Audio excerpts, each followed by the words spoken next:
أما بعد فأعوذ بالله من الشيطان الرجيم بسم الله الرحمن الرحيم الذين يؤمنون بالغيب ويقيمون الصلاة ومما رزقناهم ينفقون وقال النبي صلى الله عليه وسلم بني الإسلام على خمس سبحان ربك رب العزة عما يصفون وسلام على المرسلين والحمد لله رب العالمين۔ انتہائی واجب الاحترام سامعین محترم،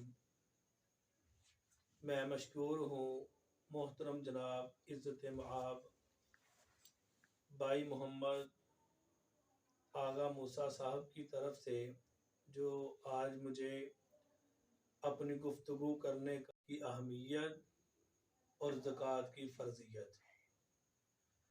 سامعین محترم، بنی الاسلام علی خمس، اسلام کی بنیاد 5 چیزوں پر ہے۔ نمبر 1 کلمہ طیبہ، نمبر 2 نماز، نمبر 3 روزہ، نمبر 4 حج، نمبر 5 زکوٰۃ۔ اس وقت تک اسلام کی بنیاد مکمل نہیں ہو سکتی جب تک ان 5 چیزوں کو صحیح طریقے سے ادا نہیں کیا جائے گا۔ اس کی مثال یوں سمجھے، ایک کمرہ تیار کرنا ہو اس کے لیے 4 دیواروں کا ہونا ضروری ہے اور اس کی چھت کا تیار نہیں ہے۔ اسی طرح یہ زکوٰۃ کا عنوان ہے۔ زکوٰۃ کا تعلق ہر مسلمان کے ساتھ ہے۔ ہر مسلمان کے ساتھ کیسے ہے؟ امیر لوگ، صاحب نصاب لوگ زکوٰۃ کو ادا کرتے ہیں اور غریب لوگ زکوٰۃ کو وصول کرتے ہیں۔ زکوٰۃ کا نصاب کیا ہے؟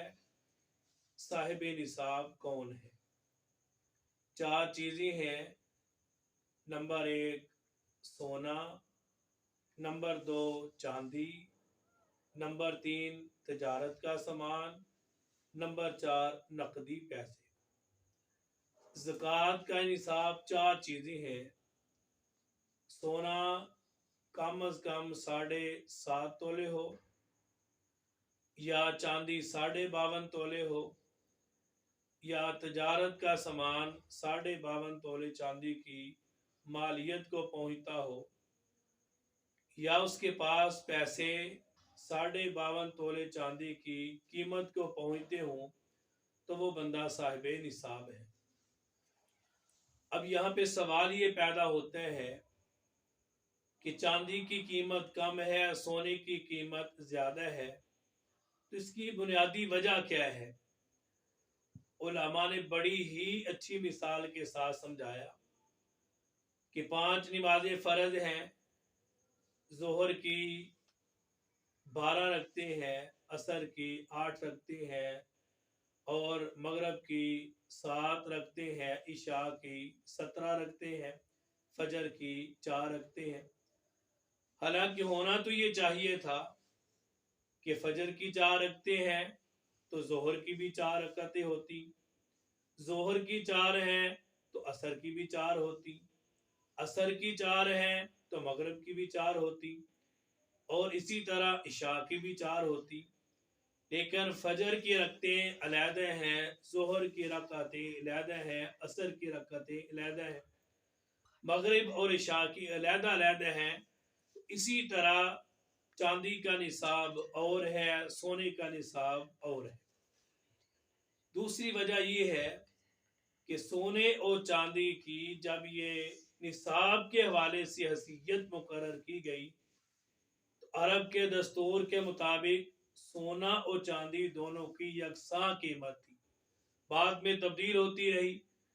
تو یہ 4 چیزیں جس کے پاس جو میں نے مقدار بتائی ہے، اگر وہ صاحب نصاب ہے تو اس کے اوپر سال کے گزرنے پر اس کے مال میں سے زکوٰۃ کا نکالنا فرض ہے۔ یا دو نصابوں کو شامل کر لیا، دو نصابوں کو ملا کر تھوڑا سا سونا لے لیا، 7 پیسے لے لیے، تھوڑی سی چاندی لے لی، یا تجارت کا سامان لے لیا، تو یہ 52.5 تولے چاندی کی مالیت کو جب کسی کا مال پہنچ جاتے ہیں تو وہ آدمی صاحب نصاب بن جاتا ہے اور اس کے اوپر زکوٰۃ کا دینا فرض ہے۔ اسٹیٹ بینک کے آج کے حساب کے ساتھ تقریباً جو چاندی کی مالیت بنتی ہے وہ 88,927 روپے ہے۔ جس کے پاس اتنے پیسے ہیں وہ بندہ صاحب نصاب ہے۔ اب اسی طرح کسی کے پاس جو ہے یہ چوپائے ہیں، جانور ہے، اب ان کا نصاب کیا ہے؟ اگر کسی کے پاس 40 بکریاں ہیں تو 1 بکری کو ادا کیا جائے گا۔ اگر کسی کے پاس 5 اونٹ ہیں 1 بکری دی جائے گی۔ اگر 10 اونٹ ہیں تو 2 بکریاں دی جائیں گی۔ اگر کسی کے پاس 15 اونٹ ہیں تو 3 بکریاں دی جائیں گی۔ اور اسی طرح اگر کسی کے پاس 30 بھینسیں ہیں یا 30 گائیں ہیں اس کے پاس، تو 1 سال کا گائے کا بچہ یا 1 سال بھینس کا بچہ جو ہے یہ زکوٰۃ کے طور پہ ادا کیا جائے گا۔ یہ تھوڑا سا نصاب ہے جو میں نے زکوٰۃ کے حوالے سے بتایا۔ اور اسی کے ساتھ ایک اور مسئلہ سماعت فرما لیجئے کہ جو گھر میں زائد بستر ہیں یا گھر میں زائد برتن ہیں ان کا حکم کیا ہے؟ تو علماء نے لکھا ہے کہ ان کا حساب لگا کر اگر وہ 52.5 تولے چاندی کی مالیت کو پہنچ جاتے ہیں تو پھر صدقہ فطر دینا اس کے اوپر واجب ہے، اور اسی طرح قربانی کا جانور ذبح کرنا واجب ہے۔ لیکن زکوٰۃ کے نصاب میں جو میں نے 4 چیزیں بتائی ہیں وہ شامل ہیں۔ اب جو مسلمان صاحب نصاب ہے اس کو زکوٰۃ دینی چاہیے۔ نبی پاک صلی اللہ علیہ وسلم کے پاس ام حرام رضی اللہ تعالی عنہا تشریف لے کر آئیں، سونے کا ہار پہنا ہوا تھا۔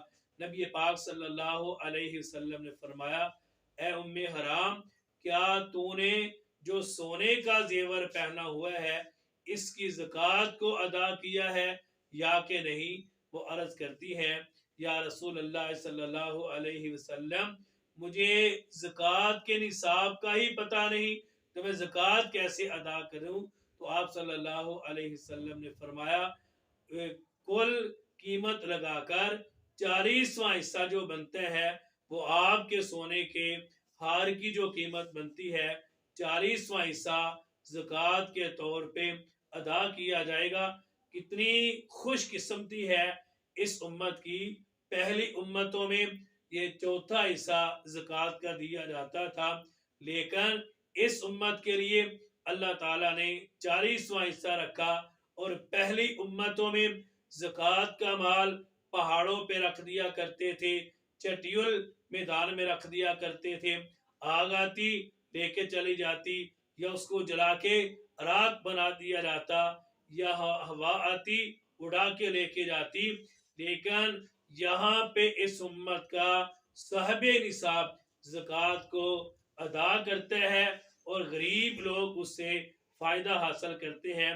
اور اسی طرح قرآن مجید کی 29ویں پارے کے اندر اللہ تعالیٰ نے ارشاد فرمایا، یہ صاحب اصحاب الجنہ کا واقعہ ذکر کیا گیا ہے۔ ایک بہت ہی اللہ والا تھا، نیک آدمی تھا، جب اس کا باغ پک کے اس کا پھل تیار ہو جایا کرتا تھا غریب لوگوں میں تقسیم کر دیا کرتا تھا، مسکین لوگوں میں تقسیم کر دیا کرتا تھا۔ اس کی ساری زندگی کا یہ معمول تھا، زندگی کا آخری وقت تھا۔ اس کے 3 بیٹے تھے، اپنے بیٹوں کو پاس بلایا اور فرمایا، اے میرے بیٹے، میں آپ کو وصیت کر رہا ہوں، میرے مرنے کے بعد اپنے باغ کو جس طرح میں تقسیم کیا کرتا تھا آپ نے میرے مرنے کے بعد اسی طرح غریب لوگوں کا حصہ دیتے رہنا، فقیر لوگوں کا حصہ دیتے رہنا۔ دنیا سے چلا گیا، جب اس کا باغ، اس کا پھل پک کے تیار ہو گیا تو ہوا کیا، تینوں بھائی آپس میں بیٹھے، چھوٹے کی نیت خراب ہو گئی، بڑے کی نیت بھی خراب ہو گئی، تو اب کیا ہوا، جو درمیان والا تھا اس نے منع بھی کیا کہ ایسا نہیں کرنا چاہیے، لیکن تینوں بھائیوں کی مشاورت کے ساتھ آدھی رات کو نکلے کہ کسی کو ہمارے پاؤں کی آہٹ کی آواز بھی نہ آئے۔